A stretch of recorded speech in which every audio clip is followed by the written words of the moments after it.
तो आपने देखा पाकिस्तान की सरकार सियासी बवंडर में घिरी है, तो वहीं पाकिस्तान परस्ती करने वाले कश्मीर का गुपकार गैंग एक कारनामे का भी उसके पर्दाफाश हुआ है। जम्मू कश्मीर में रोशनी फैलाने के नाम पर भ्रष्टाचार का ऐसा अंधेरा हुआ कि राज्य को 25,000 करोड़ का झटका लग गया। इसके लिए बाकायदा रोशनी एक्ट बनाया गया, जिसके तहत सरकारी जमीनों पर अवैध कब्जे को वैध करने का खेल चला। घोटाले में अब तक जो सबसे बड़ा नाम आया है वह है पूर्व मुख्यमंत्री फारूक अब्दुल्ला का। जम्मू कश्मीर हाईकोर्ट के निर्देश पर जारी की गई घोटालेबाजों की लिस्ट में कई नेता, अफसर और कारोबारी शामिल हैं।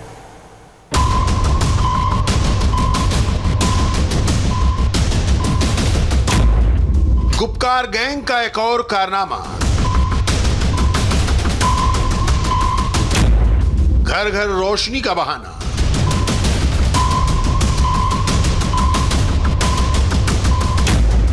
मकसद सरकारी जमीन कब्जाना।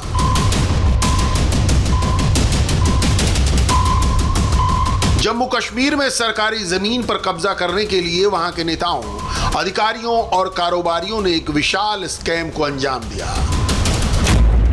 यह स्कैम 25,000 करोड़ रुपए का है। इसका नाम है रोशनी घोटाला और इसमें सबसे बड़ा नाम जो सामने आया है वो है ex chief minister Farooq Abdullah का।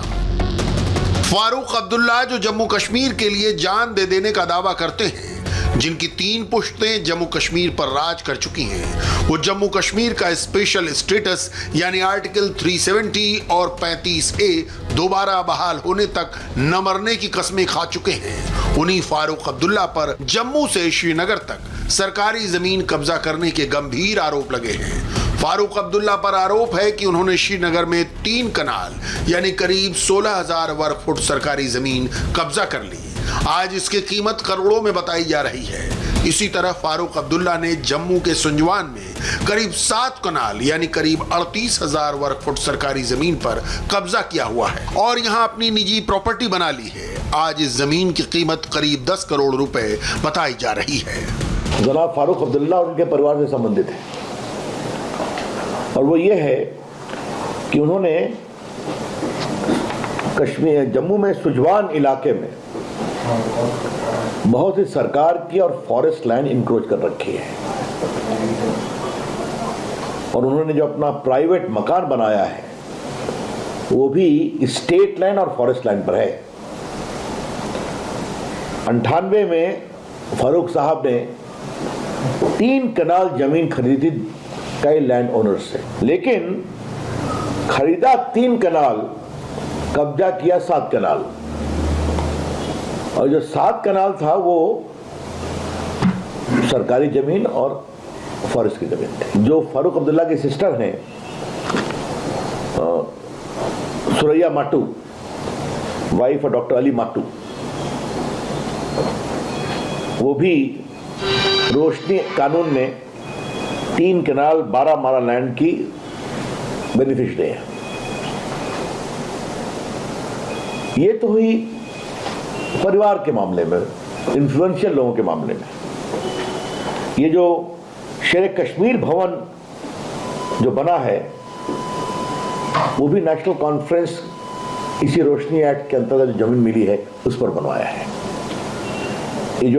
ये जम्मू में और श्रीनगर में जो नवाब सुबह ट्रस्ट है वो भी नेशनल कॉन्फ्रेंस का है। वो भी जो पार्टी ऑफिस उनका बना है वो भी रोशनी एक्ट की जमीन पर ही जो मिली है उनको उसमें बना है। रोशनी घोटाले में जम्मू कश्मीर के पूर्व सीएम फारूक अब्दुल्ला ने ही सरकारी जमीन पर कब्जे के लिए एक सियासी फार्मूला तैयार किया। उन्होंने जम्मू के सुंजवन में 3 कनाल जमीन खरीदी, फिर उसके आसपास के करीब 7 कनाल सरकारी जमीन और जंगल पर नाजायज पार्टी बना ली। फारूक अब्दुल्ला पर श्रीनगर में ऐसी ही सरकारी जमीन पर कब्जा करके पार्टी ऑफिस बनाने का भी आरोप लग रहा है, जिस पर अवैध रूप से कब्जा होने का फारूक अब्दुल्ला पर आरोप है। हालांकि उनकी पार्टी का कहना है कि सरकारी जमीन के बदले मुआवजा अदा कर दिया गया है। नवाज सुबह का कहते हैं, नवाज सुबह कोई 40-50 साल से लीज पे है, सरकारी ज़मीन थी लीज पे है। फिर जब गवर्नमेंट ने एक कानून निकाला कि जिनको 40 साल से ज़्यादा लीज पे है, कब्जे में है, तो वो अप्लाई कर सकते हैं इस स्कीम के तहत और वो बेनिफिट हो सकते हैं। तो नेशनल कॉन्फ्रेंस ने उसको को दावा के साथ ये कह रहा हूँ कि उन्होंने एक ज़ाब्ते और कानून और रूल के तहत अप्लाई किया। जो उस वक्त सरकार ने रेट बनाई थी, शेड्यूल बनाया था एक रेट का, किस एरिया में क्या रेट है, उसके तहत नेशनल कॉन्फ्रेंस ने वो पैसे भर लिए और उनका वो जो लीज जो है उसको उन्होंने लीगलाइज किया। रोशनी घोटाले में नाम आने से जम्मू कश्मीर में धारा 370 दोबारा लागू कराने की गुपकार गैंग की जिद और जल्दबाजी बिल्कुल क्लियर है, क्योंकि इस गैंग के मेंबर जम्मू कश्मीर की मेन स्ट्रीम पार्टियों के लीडर हैं। गुपकार गठबंधन के चीफ फारूक अब्दुल्ला ही सरकारी जमीनों पर अवैध कब्जे को वैध बनाने के पीछे का ब्रेन मालूम होते हैं। ये बात तब बिल्कुल साफ हो जाती है जब आप रोशनी घोटाले की क्रोनोलॉजी देखते हैं। जम्मू कश्मीर में जब 2001 में फारूक अब्दुल्ला की सरकार थी, तब जम्मू कश्मीर स्टेट लैंड कानून बना। कहा गया कि सरकारी जमीन पर जिन लोगों ने अवैध कब्जे किए हैं उनसे जमीन छुड़ा पाना तो मुश्किल है, इसलिए कब्जा करने वालों से मार्केट रेट पर मुआवजा लेकर जमीन उनके नाम कर दी जाए। इसे रोशनी एक्ट नाम दिया गया, क्योंकि फारूक अब्दुल्ला सरकार ने वादा किया कि वो अवैध कब्जे से वसूले गए मुआवजे से राज्य में पनबिजली प्रोजेक्ट लगाएगी। रोशनी एक्ट के जरिए फारूक अब्दुल्ला सरकार ने 25,000 करोड़ रुपए जुटाने का टारगेट रखा। फारूक अब्दुल्ला ने इस एक्ट का लाभ लेने के लिए 1990 की कट ऑफ डेट रखी थी, यानी तब तक जिन्होंने सरकारी जमीनों पर कब्जे किए हुए थे उन्हीं को इसका फायदा मिलता। सरकारी जमीन पर अवैध कब्जे को वैध कैसे बनाना है, इसका मॉडल खुद फारूक अब्दुल्ला ने जम्मू में करके दिखा दिया। जिस रोशनी स्कीम से पावर प्रोजेक्ट के लिए पैसा जुटाना था, उसे बड़ा स्कैम बना दिया गया। कानून ने सरकारी जमीनों पर नेताओं, अधिकारियों और कारोबारियों के अवैध कब्जे का रास्ता खोल दिया। अगर कोई बात हुई होती तो टारगेट वो चीज़ होनी चाहिए थी कि कहाँ कहाँ गलत हो गया। अगर गलत हुआ है, they should come out with this. लेकिन इस तरीके से करना, एक लेजिस्लेचर ने ये पास किया था, ये ऐसी बात है जैसे आपने 370 को हटा दिया, ऐसे ही जो मर्जी आए कर लिया, यूट्यूब बना लिया, वो ये कर दिया, वो कर दिया। इसी तरह से रोशनी में ये तो एक लेजिस्लेचर पास किया था। आप आ जाइए, किसके 10 आदमी है, 20 आदमी है, 100 आदमी है, गलत किया तो आपने थ्रू आउट सब कर दिया। ये वो किसी इसके पीछे तो कोई मकसद था, मुद्दा था ना, तो लेजिस्लेचर ने बनाया था। जम्मू कश्मीर में रोशनी करने के नाम पर स्कैम का पर्दाफाश तब हुआ जब 2014 में सीएजी ने इसकी जांच की। उसके बाद जम्मू कश्मीर में जमीनों पर अवैध कब्जे वाली आज के गुपकार गैंग की योजना की एक एक रग सामने आ गई। पहले फारूक अब्दुल्ला, फिर एक्स सीएम महबूबा मुफ्ती के पिता मुफ्ती मोहम्मद सईद और फिर कांग्रेस के आला नेता और पूर्व मुख्यमंत्री गुलाम नबी आजाद, सबके राज में जमीन पर कब्जे का ये घोटाला जारी रहा। 2005 में मुफ्ती मोहम्मद सईद की सरकार ने जमीन पर अवैध कब्जे को वैध करने की कट ऑफ डेट 1990 से बढ़ाकर 2004 कर दी, यानी पिछले 14 सालों के अवैध कब्जे का रास्ता खोल दिया। जब गुलाम नबी आजाद कांग्रेस की ओर से सीएम बने तो उन्होंने कट ऑफ डेट 2007 कर दी। 2007 में गुलाम नबी आजाद की सरकार ने रोशनी एक्ट में ऐसे बदलाव किए जिनसे जम्मू कश्मीर में सरकारी जमीन की लूट ही मच गई। खेती वाली और जंगल की जमीन का लैंड यूज बदलकर कारोबारी बना दिया गया।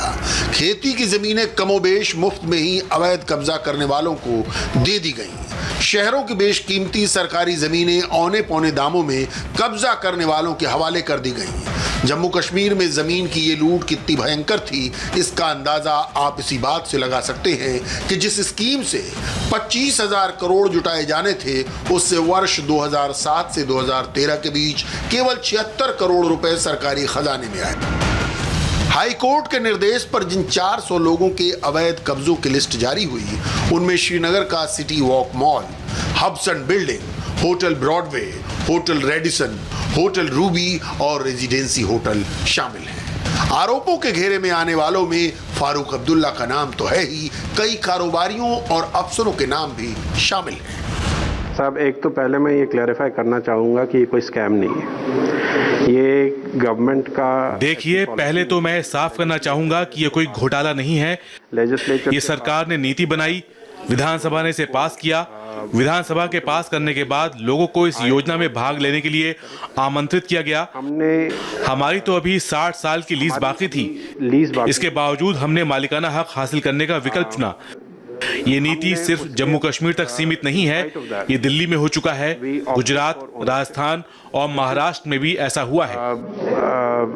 Let's say a policy that is not only limited to Jammu and Kashmir. It has happened in New Delhi, it has happened in Gujarat, it has happened in Maharashtra, it has happened in Rajasthan. रोशनी घोटाला Jammu Kashmir high court के आदेश के बाद हुई जांच में सामने आया, जिसमें पता चला कि सूबे के कई सियासी लीडरों ने फारूक अब्दुल्ला मॉडल को अपनाते हुए सरकारी जमीनों और जंगली क्षेत्रों पर कब्जा कर लिया। फारूक अब्दुल्ला के बाद सबसे बड़ा नाम पूर्व वित्त मंत्री पीडीपी नेता रहे हसीब ड्राबू का है। इल्जाम है कि नेताओं ने पहले सरकारी जमीन पर कब्जा किया, फिर मार्केट रेट से बहुत कम मुआवजा देकर इस जमीन पर अपना वैध रूप से नाम दर्ज कर लिया। हाईकोर्ट के आदेश पर हुई इस कार्रवाई में फंसे नेता इसे सियासी विच हंट कहकर अपना बचाव कर रहे हैं। घोटाले में फंसे फारूक अब्दुल्ला की पार्टी नेशनल कॉन्फ्रेंस की ओर से भी एक बयान जारी करके कहा गया है कि रोशनी एक्ट का फायदा उठाने वालों में फारूक अब्दुल्ला के नाम को जिस तरह जोड़ा जा रहा है वो पूरी तरह झूठ है। ऐसी खबरें गलत नीयत से फैलाई जा रही हैं। फारूक अब्दुल्ला ने ना तो अपने जम्मू के घर और ना ही श्रीनगर के घर के लिए रोशनी एक्ट का फायदा उठाया। जो भी ऐसा कह रहा है वो झूठ बोल रहा है, जबकि जम्मू कश्मीर में अभी की सारी कार्रवाई हाईकोर्ट के आदेश पर चल रही है। जम्मू कश्मीर हाईकोर्ट ने 9 अक्टूबर 2020 में हाईकोर्ट के सभी आवंटन को अवैध करार दे दिया। 16 अक्टूबर 2020 को सीबीआई ने रोशनी घोटाले में 3 केस दर्ज किए। इस स्कीम को स्कैम बनाने वालों की लिस्ट हाईकोर्ट के निर्देश पर जारी की जा रही है। वहाँ पिछले दिनों माननीय उच्च न्यायालय ने 2 आदेश किए। एक तो रोशनी एक्ट को पूरी तरह से खारिज किया और दूसरा पहलगाम और गुलमर्ग में कुछ लोगों ने फॉरेस्ट लैंड पर कब्जा किया हुआ था, जिसको लेकर के माननीय उच्च न्यायालय ने निर्देश दिया कि ये जो इंक्रोचमेंट है, अनधिकृत कब्जा, इसे खाली कराया जाए। तंत्र में कुछ लोग हैं जो जानबूझ करके इस तरह का काम करते हैं। मैं पूरी जिम्मेदारी से बात कहना चाहता हूं कि जिन लोगों ने भी ये काम किया है, हम देख रहे हैं कि क्यों इसमें इतनी त्वरित गति दिखाई गई। जम्मू कश्मीर में डीडीसी चुनावों के दौरान घोटाले का पर्दाफाश होने से विपक्ष दल मुश्किल में आ गया है। हालांकि ये कार्रवाई कोर्ट के निर्देश पर हो रही है। कहा जा रहा है कि रोशनी एक्ट के तहत जम्मू कश्मीर में सैकड़ों अवैध सरकारी जमीन और जंगलों पर नेताओं, कर्मचारियों, कारोबारियों और नैतिक कर्मचारियों ने अपना कब्जा जमा लिया है। ये घोटाला लगभग 25,000 करोड़ का बताया जा रहा है। फारूक अब्दुल्ला और महबूबा मुफ्ती जैसे नेता गुपकार गठबंधन बनाकर जम्मू कश्मीर के स्पेशल स्टेटस को क्यों वापस बहाल करना चाहते हैं, ये रोशनी घोटाले से बिल्कुल साफ है। उनका मकसद इस लूट को जारी रखना है।